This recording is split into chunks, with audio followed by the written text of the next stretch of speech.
I finally got the vacation I had been waiting for. After months of working without a break, I was looking forward to spending some quality time at home. As soon as I arrived, though, I noticed something was off. My wife was on the phone, her voice sharp and tense. She was complaining about someone, calling them controlling and overbearing. I didn't interrupt at first, but I couldn't help wondering what this was about. When she finally hung up, I asked her who she was talking about. Instead of answering, she turned to me and started yelling, accusing me of being the one who doesn't give her freedom. That was the last thing I expected to hear the moment I walked through the door. I couldn't believe what I was hearing. I reminded her that I've never restricted her from doing what she wants. I've always worked long hours to support our family and make sure she's comfortable. What freedom don't you have? I asked, but instead of calming down, she kept shouting. She said she wanted to spend more time with her friends and that I was too controlling. It felt like she was twisting everything around, and I was left wondering where all this was coming from. The argument escalated quickly. She started talking about some huge problem her friend was dealing with and how all men are the same, controlling and selfish. She said she needed to leave immediately to support her friend and that we'd sort things out later.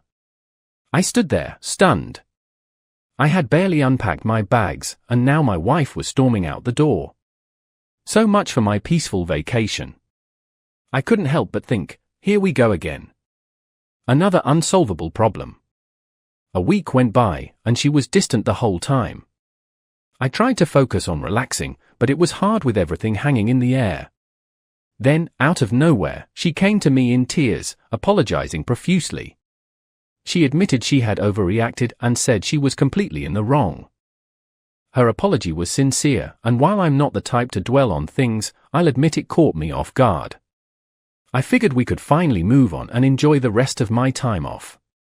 After that, she told me her friend wanted to invite us over for dinner as a way of saying thank you for all the support. Apparently, there was going to be a special guest and a surprise gift involved. I didn't know what to make of it, but I wasn't one to turn down an invitation.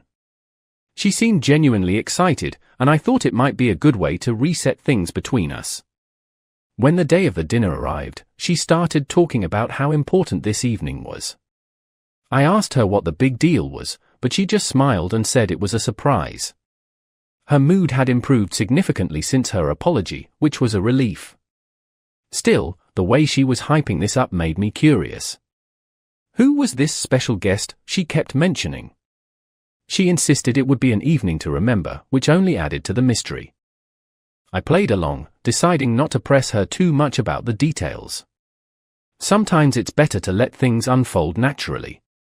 Besides, I was more interested in seeing how this reset of ours was going to play out. Intrigue after intrigue, I thought to myself. All right, let's see what this is all about. What's so special about this guest?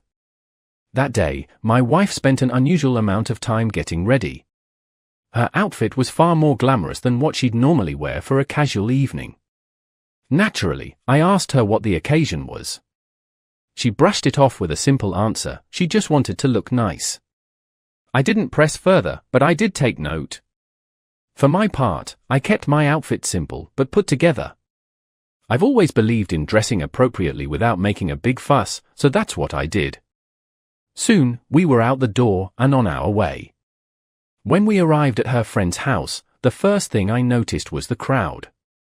It wasn't just her usual circle of girlfriends.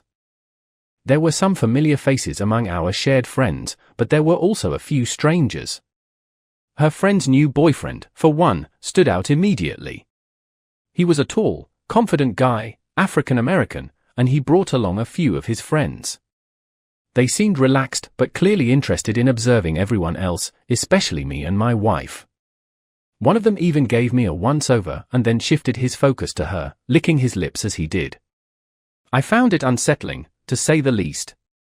We eventually made our way to the living room, where her friend and her friend's boyfriend were seated with a small group.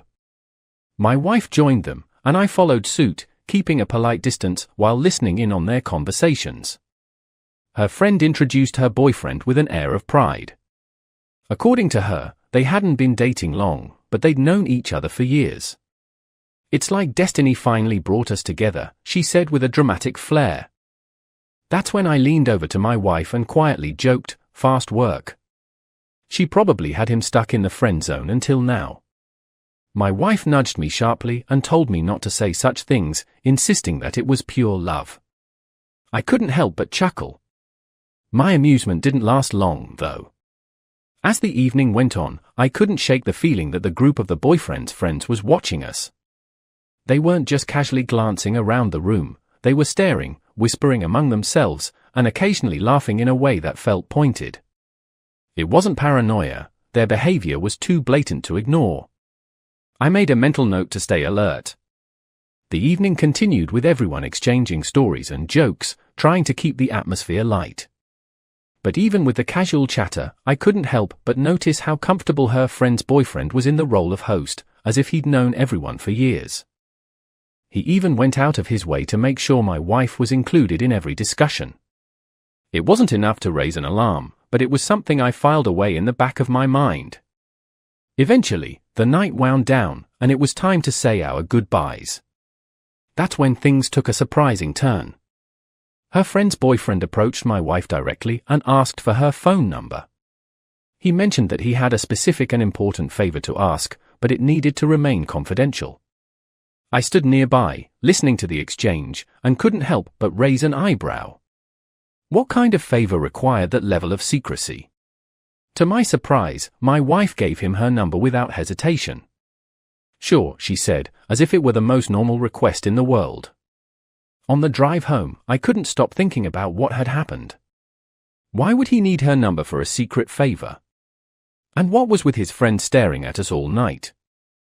I decided to keep my thoughts to myself for now, but something about the whole evening didn't sit right with me. My wife seemed unbothered, chatting casually about how much fun she'd had. Meanwhile, I kept replaying the night in my head, trying to make sense of it all. As we pulled into our driveway, I made up my mind to stay observant. Something about this group didn't add up, and I wasn't about to ignore it. What kind of favor does he need from her? I wondered. And what was with those guys staring at us the whole time? Intrigue after intrigue, and now I had more questions than answers. When I got home that evening, I noticed my wife's phone ringing almost as soon as I walked through the door. She picked up immediately and was deep into the conversation before I could even ask how her day went. I decided to let it go for the moment. After all, I had just gotten home and wanted to unwind. I washed my hands, changed into something comfortable, and started preparing dinner. While I worked in the kitchen, I couldn't help but glance at her now and then. She was still on the phone, pacing around the living room, completely engrossed in the call. By the time I had finished cooking, she was still talking. That's when I started to get irritated. How long could one call possibly take? I waved at her to wrap it up, but she just shot me a look and mouthed, "Almost done." Her tone was sharp, like I was the one being unreasonable. I held my tongue and set the table, trying not to let my irritation show. But inside, I was already questioning what could possibly be so urgent that it couldn't wait. Finally, she hung up and joined me at the dinner table. I didn't waste any time getting to the point. In a firm tone, I asked, "Who was that, and what does he want from you? What's this specific request all about?" She looked taken aback at first, but then she sighed and began explaining.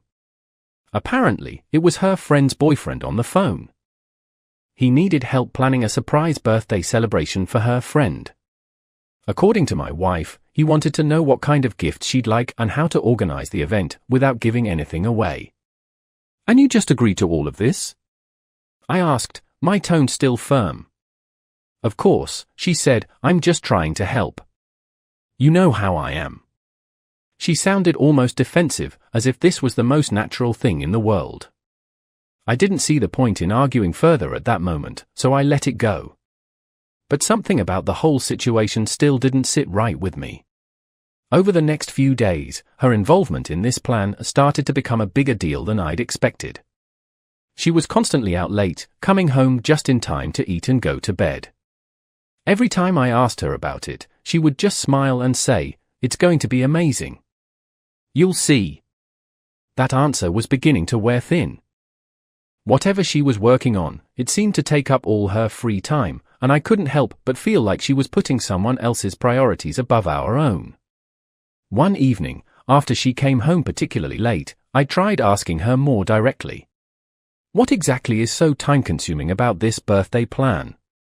You've been running around for days now. She just shrugged and said, it's a big event. We want it to be perfect. Trust me, you'll understand when you see it. I didn't press further, but the situation was starting to test my patience. The pattern continued for almost a week. Every day, she'd leave after work, come home late, and give me the same vague explanations.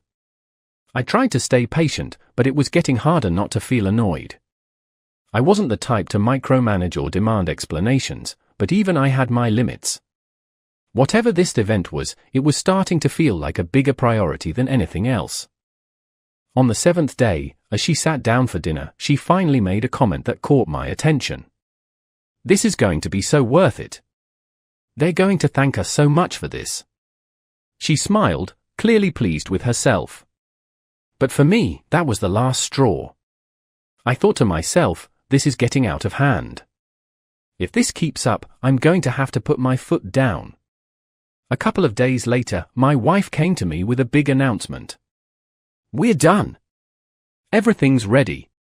You have no idea how amazing this is going to be, she said, her face lighting up with excitement. She went on to explain that we were both invited to the event and that she had already picked out a gift for her friend from both of us. Get ready, she said, because it's going to be absolutely fantastic. We're leaving tomorrow morning. Her enthusiasm was infectious, but I kept my reaction neutral, as always. I decided to ask one question that had been on my mind. That group of friends, are they going to be there? She hesitated for a moment and then nodded. Unfortunately, yes. But don't worry, she added quickly, her boyfriend apologized for their behavior. It's just how they are. I wasn't entirely convinced, but I figured there was no point in making a fuss about it. We were going anyway, so I let it slide. The next morning, we headed out early. When we arrived, I had to admit that the setup was impressive. The day started with a yacht trip, complete with stunning views and enough food and drinks to keep everyone satisfied. I couldn't deny that it was a well-organized event, and for a while, I allowed myself to relax. It was hard not to enjoy the atmosphere, even with that same group of people lingering around. Later in the day, we moved on to a high-end restaurant. The food was excellent, and the conversations were lively. I even found myself engaging with her friend's boyfriend. Surprisingly, he turned out to be a decent guy. He took the time to explain what he and my wife had been working on for the past week, laying everything out in detail. He even apologized again for his friend's odd behavior, explaining that it was just their way of being social. For the first time in a while, my suspicion started to ease. The final part of the event took place back at her friend's house. By then, the energy of the group was high, and everyone seemed to be having a great time. People were mingling, laughing, and enjoying themselves. I kept an eye on the crowd, making sure nothing seemed out of place. That's when I noticed something odd. Her friend's boyfriend and my wife were nowhere to be seen.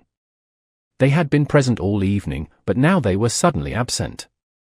Her friend was the first to voice her concern. She approached me, clearly upset. Have you seen them? She asked, her voice shaky. It's been half an hour, and I'm starting to worry. Lately, he's been acting strange, and now this. I shared her unease and decided to help her look. Together, we searched the house, checking every room and hallway. Just as the tension was about to peak, they appeared, carrying a large cake and a beautifully wrapped gift. The entire room erupted into applause, and her friend's relief was visible. The evening ended on a high note, with everyone celebrating and enjoying the surprise. As we drove home, my wife seemed particularly pleased with how everything had turned out. That's when she casually mentioned something that immediately caught my attention. Oh, by the way, he has this amazing proposal for me. It's such a great opportunity, and I'll tell you all about it soon. I didn't respond right away. Instead, I let the words sink in. Here we go again, I thought to myself. Another round of mysteries and surprises. It seemed like there was always something new brewing, and I wasn't sure how much longer I'd be able to keep my patience in check. A week passed, and things seemed to settle down.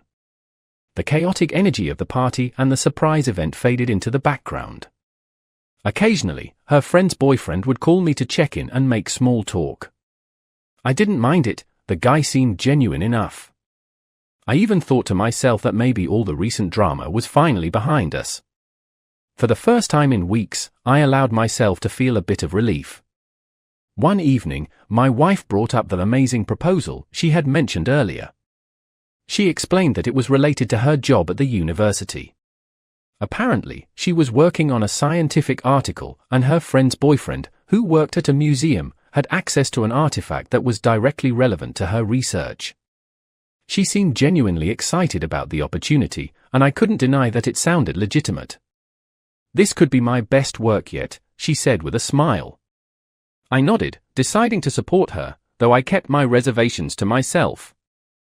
Soon enough, her routine changed. After work, she started spending long hours at the museum. She explained that she needed to gather as much data as possible while the artifact was still available for study. It made sense on the surface, but something about the situation didn't sit right with me. Maybe it was the sudden shift in her schedule, or maybe it was the lingering memories of recent events. Either way, I couldn't ignore the nagging feeling in the back of my mind. During my time off, I noticed her coming home later and later. She'd always bring her laptop with her, claiming she needed to continue her work late into the night. I'd see her typing away in the living room until the early hours of the morning. At first, I didn't say much. After all, she had always been dedicated to her work. But as the pattern continued, my doubts grew stronger. Was this really just about the article? One afternoon, curiosity got the better of me. I decided to pay a visit to the museum unannounced. When I arrived, I found her in one of the exhibit rooms with her friend's boyfriend. They were deep in conversation, gesturing toward the artifact and taking notes. From a distance, it looked entirely professional. I stayed for a while, watching discreetly, but I didn't see anything out of the ordinary. Still, the visit didn't do much to ease my mind. Back at home, I kept observing her behavior. She'd talk about her research enthusiastically, mentioning details about the artifact and her findings. On the surface, everything seemed legitimate. But something still didn't add up. She'd spend hours typing on her laptop but rarely showed me what she was working on. When I asked, she'd say it was a work in progress and that I'd see it once it was finished. I didn't push her, but the secrecy made it hard to ignore my doubts. As the days went on, I started to consider my options. If there was something more going on, she wasn't going to tell me outright. I'd need to find another way to figure out the truth. Part of me wanted to trust her, to believe that this was just about her article. But the late nights, the sudden change in her routine, and the involvement of her friend's boyfriend all added up to a situation I couldn't ignore. I sat down one evening, thinking through my next steps. Should I confront her directly, or would that just lead to more vague answers? Was there another way to uncover what was really going on? One thing was clear, I needed to get to the bottom of this. Until then, the uncertainty would keep gnawing at me. One evening, I was sitting at home when my phone rang unexpectedly. My wife was in the next room, so I answered quietly. It was her friend on the other end of the line. Her voice was hushed, almost nervous. "Is your wife nearby?" she asked. I glanced toward the living room and replied, "Yeah, she's here." She quickly suggested I step outside where my wife wouldn't overhear. Curious and slightly concerned, I went out into the yard, phone in hand. Once I was outside, her friend began to explain. "I don't know how to say this," she started, "but my boyfriend has been spending a lot of time at the museum with your wife. It's making me uneasy. You know, I've just been through a breakup, and honestly, I'm tired of all this drama." She paused before continuing, "I need to know what's going on between them." "What are they doing there all the time?" I understood her concern. Look, I said, I've been wondering the same thing. I even went to the museum once to check on them. From what I saw, they were just talking about some artifact, nothing unusual. But yeah, it's been on my mind too. She sighed on the other end, clearly frustrated. We need to figure this out, she said firmly. That's when she proposed something bold. What if we check their phones, she suggested. I know my boyfriend's password, and maybe we can find something that explains all this. What do you think? I hesitated for a moment. It wasn't something I'd normally do, but the thought of finally getting some clarity was tempting. All right, I agreed. Let's do it. Later that night, after my wife had gone to bed, I took her phone and began scrolling through her messages. I wasn't sure what I was looking for, but I knew I'd recognize it if I saw it. To my surprise, there wasn't anything incriminating. All the messages between her and her friend's boyfriend were strictly professional, focused on the article she was working on. It was almost disappointing, in a way. I put the phone back and decided to wait until morning to update her friend. The next day, I called her friend and told her what I'd found, or rather, what I hadn't found. There's nothing suspicious in her messages, I said.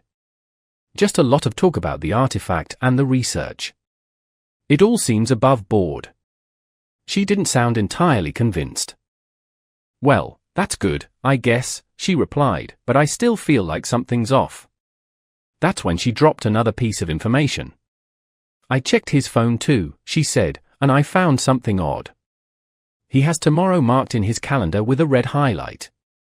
No explanation, no details, just a red day. I don't know what it means, but it's definitely strange. Her voice carried a mix of concern and curiosity. So, just be ready for whatever it is, she added. I didn't say much in response, but my mind was already racing. What could possibly be so significant about tomorrow? That morning, my wife came home looking unusually energized. She barely paused to take off her coat before announcing, "We've come up with a great idea." "It's for both of us," she said with a grin. "And for my friend and her boyfriend too. We're all going out tonight to the bar, and there we'll explain everything." Her excitement was infectious, but I couldn't ignore the timing. So this is about that red date in his calendar? I thought to myself. Out loud, I simply replied, "All right. Let's see what this is all about." By evening, we arrived at the bar. It was one of our favorite spots, an open-air setup with a relaxed vibe. It was a place where we'd spent countless evenings unwinding together. This time, though, the air felt different. As everyone settled in, I couldn't help but notice the curious looks exchanged between my wife and her friend's boyfriend. Whatever they had planned, it was clear they'd put a lot of thought into it. After a few drinks and some small talk, they finally got to the point. My wife and her friend's boyfriend stood up and addressed us directly. "We've noticed that you two have been really tense lately," my wife started, her tone soft but confident. "We know how all these late nights and secretive plans must have looked," her friend's boyfriend added. "But we're here to clear the air and make things better." The big announcement? They had finally finished the article. My wife's research was complete, and the museum artifact had been a central part of it. We clapped and congratulated them. It was a relief to have that chapter behind us. But they weren't done. To celebrate, and to help all of us relax, my wife continued, "We've planned a hiking trip for the four of us." The plan was straightforward, a short trek, followed by a night at a campsite with 2 separate cabins. We thought it would be a great way to unwind and spend some quality time together, her friend's boyfriend said. At that moment, both I and her friend felt the weight of the past few weeks lift. The secrets, the unanswered questions, it all seemed to make sense now. A camping trip sounded simple enough, and honestly, I was ready for a change of scenery. The hike itself turned out to be enjoyable. The trail was scenic, the weather was perfect, and the company, for once, felt relaxed. Even the night at the cabins was uneventful in the best way possible. Each couple stayed in their respective spaces, and there wasn't a single moment that felt out of place. It was the kind of outing I hadn't realized I needed. By the time we got back home, I felt more at ease than I had in weeks. For the first time, it felt like everything was back to normal. No cryptic conversations, no unexplained late nights, just a sense of closure. I'd almost started to believe that all the tension and suspicion had been for nothing. But then again, life has a way of throwing curveballs. You might think the story ends here, that all the loose ends have been tied up. But no. What's coming next is something you won't see coming. Get ready, because you're about to hear something that will leave you absolutely shocked. As my vacation came to an end, I found myself mentally preparing to jump back into the chaos of work. The last few days after the hiking trip had been calm and uneventful, which was a welcome change. But the peace didn't last. On my first day back, I was immediately buried under a mountain of responsibilities. Apparently, in my absence, everything had gone off the rails, and now it was up to me to fix it. My boss didn't mince words. I'd be staying late every night for the next week to clean up the mess.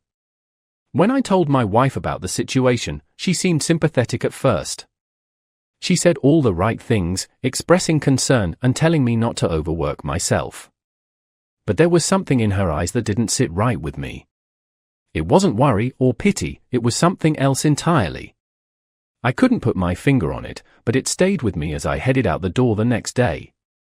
2 days into my hectic work week, I got a rare break. I managed to leave the office early and decided to surprise my wife by coming home unexpectedly. As I pulled into our street, I noticed a car parked in the driveway. It was her friend's boyfriend's car, unmistakable in its bright color. My stomach tightened. What was he doing here? I parked a few houses away, making sure not to draw attention, and quietly made my way to the backyard. Slipping in through the back gate, I carefully approached the house.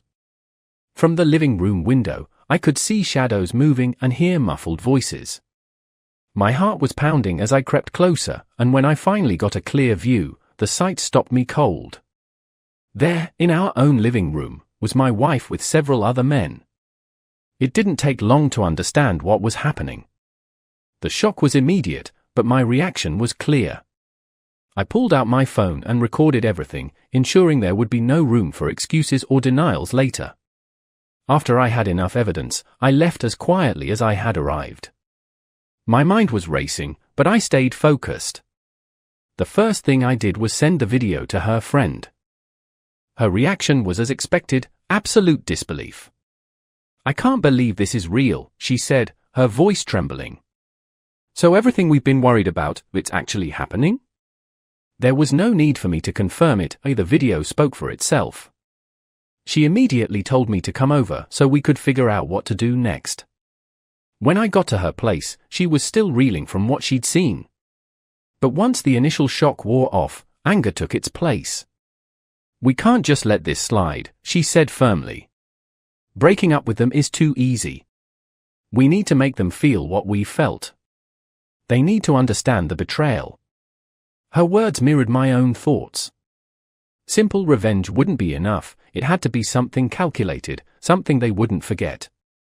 Together, we came up with a plan. It wasn't just about confrontation or airing grievances. No, that would be too straightforward. Instead, we decided to mirror their actions. Everything they had done, we would replicate, down to the smallest detail. It was more than just revenge, it was about making them see themselves through our eyes. The idea was bold and unorthodox, but it felt right.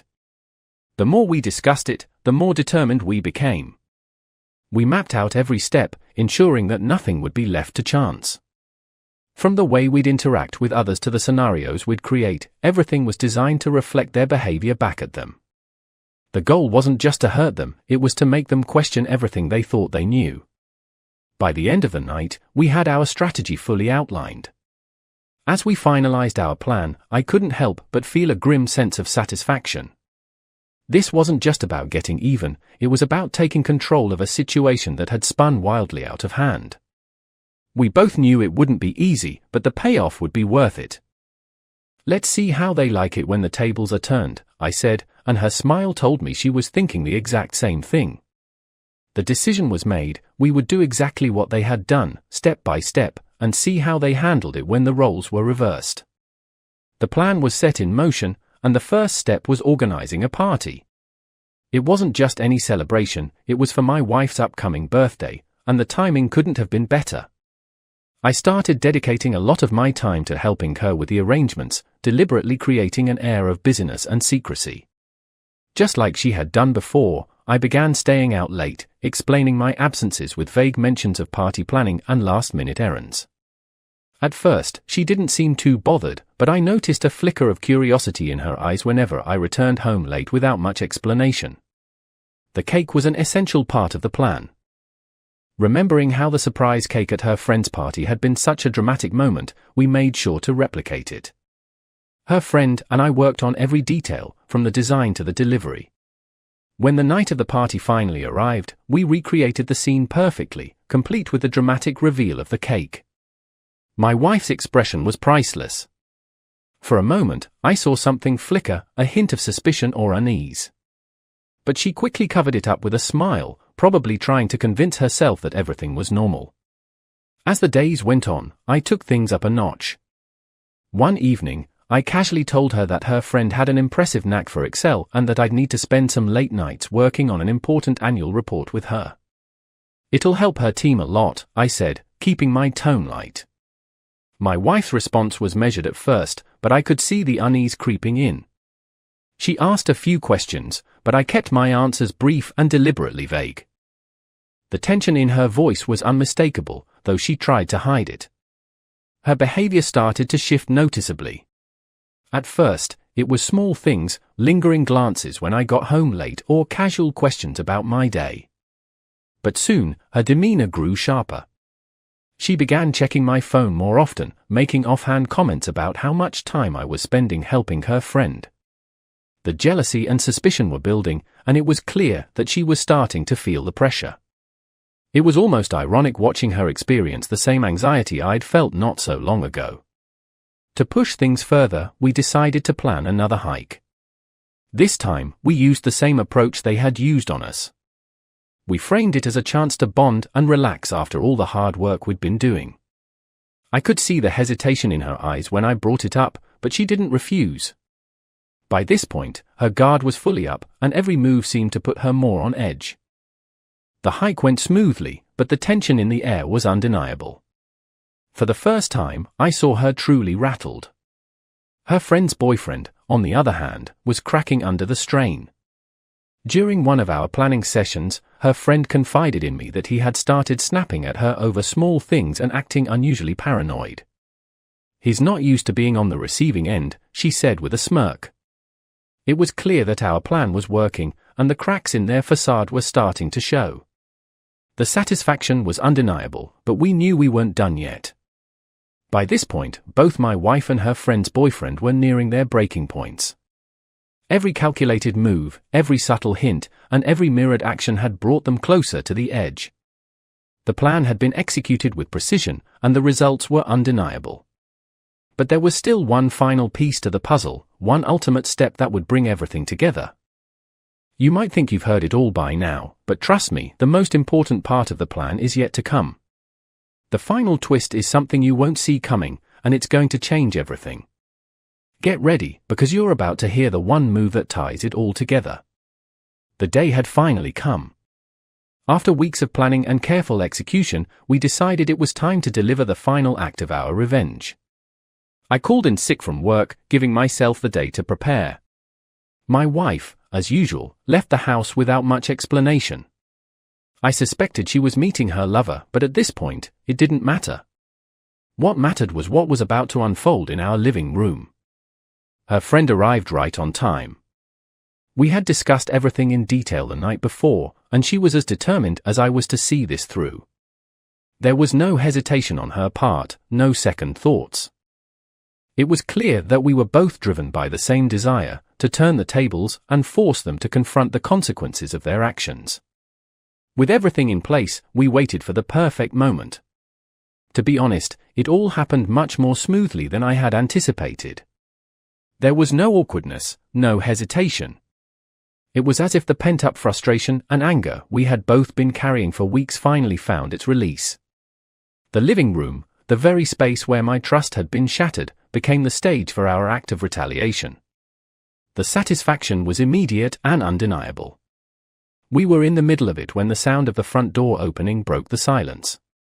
My heart raced, not from fear but from anticipation. This was it, the moment we had been building toward. As the door swung open, my wife and her friend's boyfriend walked in. Their expression shifted from casual to horrified in an instant. You could see the disbelief, the betrayal, and the utter shock written all over their faces. The room froze for a moment. No one spoke, and the tension was palpable. Then, unexpectedly, her friend's boyfriend broke down. Tears streamed down his face as he stammered incoherently. "You'll regret this," he managed to say between sobs before storming out of the house. It was an unexpected reaction, and frankly, it was hard not to laugh. The irony of it all was too rich, a man who had so brazenly crossed boundaries now reduced to tears at the sight of his own behavior mirrored back at him. My wife, on the other hand, stood rooted to the spot, her face a mixture of anger, confusion, and disbelief. She didn't know what to say, and honestly, I didn't care. Her silence was answer enough. For weeks, she had taken my patience and trust for granted, but now she had no choice but to face the reality of her actions. The power dynamics had shifted, and it was clear she didn't know how to handle it. Her friend, however, remained calm and collected. She didn't flinch or hesitate. Instead, she stood up, smoothed out her dress, and gathered her things with an air of unbothered confidence. She turned to me with a sly smile and said, "Well, I think that's enough excitement for one day." Then, in a gesture so casual it almost felt rehearsed, she blew me a playful kiss before walking out the door. The audacity was almost impressive. My wife's reaction, however, was anything but composed. She stood there, still unable to process what had just happened. Her expression said it all: shock, humiliation, and a flicker of something that almost looked like regret. But it was too late for regrets. The damage had been done, and now she had to live with the consequences. For the first time in weeks, I felt a sense of closure. The tables had turned, and it was her turn to face the music. As soon as the door shut behind her friend, my wife's composure shattered. She erupted into hysterics, her voice rising to an almost unbearable pitch. "How could you do this?" she screamed, her face red with anger and tears. It was almost comical, as if she had the right to be outraged after everything she'd done. I stood there, unmoved, letting her rant.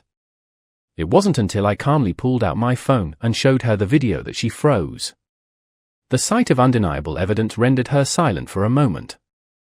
Her anger quickly dissolved into desperation. "Please, let me explain," she stammered. Her tone had shifted completely, and now she was pleading, her eyes wide with panic. I'd seen enough. There was nothing she could say that would change what I knew or undo what she had done. "There's nothing to explain," I replied coldly, cutting her off before she could begin another round of excuses. She dropped to her knees, sobbing uncontrollably. "I'm so sorry," she cried, reaching for my arm. "Please, just give me another chance. I'll do anything to make it right." But her tears meant nothing to me. Her betrayal had been deliberate, calculated even, and there was no coming back from that. I stepped back, keeping my distance as I made my next move. Without saying a word, I walked to our bedroom and grabbed her belongings. It didn't take long to pack everything into garbage bags. Years of shared life reduced to a few bags of clothes and personal items. When I returned to the living room, she looked up, her tear-streaked face filled with disbelief. "What are you doing?" she asked, her voice trembling. "You're leaving," I replied simply, tossing the bags near the door. Her protests grew louder, but I didn't engage. I opened the door and gestured for her to leave. "I'll be filing for divorce tomorrow," I added. That statement sent her into another wave of sobs, but I remained resolute. This was a line she had crossed, and there was no turning back. I wasn't going to let her emotional manipulation sway me. After a few more moments of futile pleading, she realized I wasn't going to budge. She grabbed her bags, her shoulders slumped in defeat, and stepped outside. The door closed behind her, and for the first time in what felt like weeks, the house was silent. The sense of relief was immediate. I'd taken back control, and she was finally gone. It didn't take long for the fallout to begin. A few days later, a group of men, clearly her lover's friends, showed up outside my house. They began throwing rocks at the windows, shouting insults, and scratching my car with keys. The sound of shattering glass broke the calm of the evening, but I didn't panic. Instead, I quietly checked my home security system to ensure it was all being recorded. The commotion didn't last long. I didn't confront them directly, knowing the evidence from my cameras would be far more effective than any argument. Within minutes, they drove off, leaving behind broken windows and a vandalized car. I reviewed the footage carefully, ensuring every detail of their actions had been captured. It was clear and undeniable. The next morning, I took the recordings to the police. The officers were efficient, immediately identifying the culprits from the video. Within days, they were tracked down and brought in for questioning. Their bravado had faded, replaced by nervous apologies and excuses. It was satisfying to know they wouldn't get away with their actions. In the end, the police issued fines and charges for vandalism. They were held accountable, and I was assured that any further attempts to harass me would result in harsher penalties. The sight of my security cameras had done their job, not just in capturing their actions, but in serving as a deterrent for the future. Order had been restored, and I could finally start focusing on moving forward. The divorce proceedings moved quickly, much faster than I had anticipated. With all the evidence I had, there wasn't much room for argument on her side. My lawyer made sure every detail was handled meticulously, and the judge ruled in my favor on almost all counts. I managed to retain the house, the car, and most of the assets we had accumulated together. It wasn't about the material things, it was about ensuring that her betrayal didn't leave me starting from scratch. One of the most satisfying outcomes was the compensation I was awarded for the damages to my property. The footage from my security cameras had left no doubt about who was responsible for the vandalism, and the legal system made sure I was reimbursed. It was a small victory in the grand scheme of things, but it was a step toward rebuilding my life. In the weeks following the divorce, my phone buzzed constantly with calls and messages from her. At first, she was angry, accusing me of being heartless and unfair. But as time went on, her tone shifted. The anger gave way to desperation, and she began begging me to reconsider. "Please," she said in one voicemail, her voice cracking with emotion. "We can work this out. I made a mistake. But I knew better." There was no going back. Her persistence didn't last long. Eventually, I learned that she had moved in with the man she had betrayed me for. It wasn't a surprise. It seemed like the natural next step for her. But the satisfaction I felt knowing she was no longer my responsibility was unmatched. She had made her choices, and now she had to live with them. The irony of their situation didn't take long to reveal itself. It turned out their relationship was far from perfect. The passion they had shared during their secret rendezvous didn't hold up in the day-to-day reality of living together. They argued constantly, their personalities clashing in ways they hadn't anticipated. From what I heard through mutual acquaintances, it wasn't long before they went their separate ways. As for me, life settled into a comfortable rhythm. I focused on my work, my health, and my hobbies, things I had neglected during the chaos of the past months. The house felt quieter, but it was a welcome kind of silence. For the first time in a long while, I felt at peace. I didn't have to worry about lies, secrets, or betrayal. It was just me, rebuilding my life on my own terms. Occasionally, I'd reflect on everything that had happened. The betrayal, the revenge, the fallout, it all felt surreal in hindsight. But those moments of reflection were fleeting. I didn't dwell on the past. Instead, I looked forward, focusing on the opportunities ahead. The experience had been painful, but it had also been a lesson in resilience and self-worth. The story of what happened spread among our circle of friends, becoming something of a cautionary tale. People were curious, some even amazed by how everything had unfolded.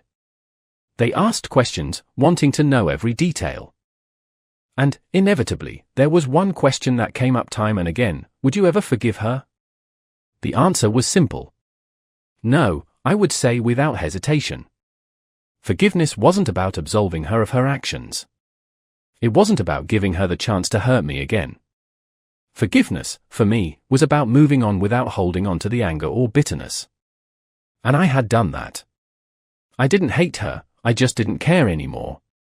She was a chapter of my life that had ended, and I had no intention of reopening the book. In the end, the question that seemed to linger in everyone's mind was whether I regretted how things had turned out. The truth is, I didn't. The experience had been painful, yes, but it had also been a turning point. It had forced me to reevaluate my life, my values, and my priorities. And as I sat in my quiet, peaceful home, I realized I wouldn't change a thing. Sometimes, life's most difficult moments pave the way for the greatest clarity. For me, that clarity was worth everything.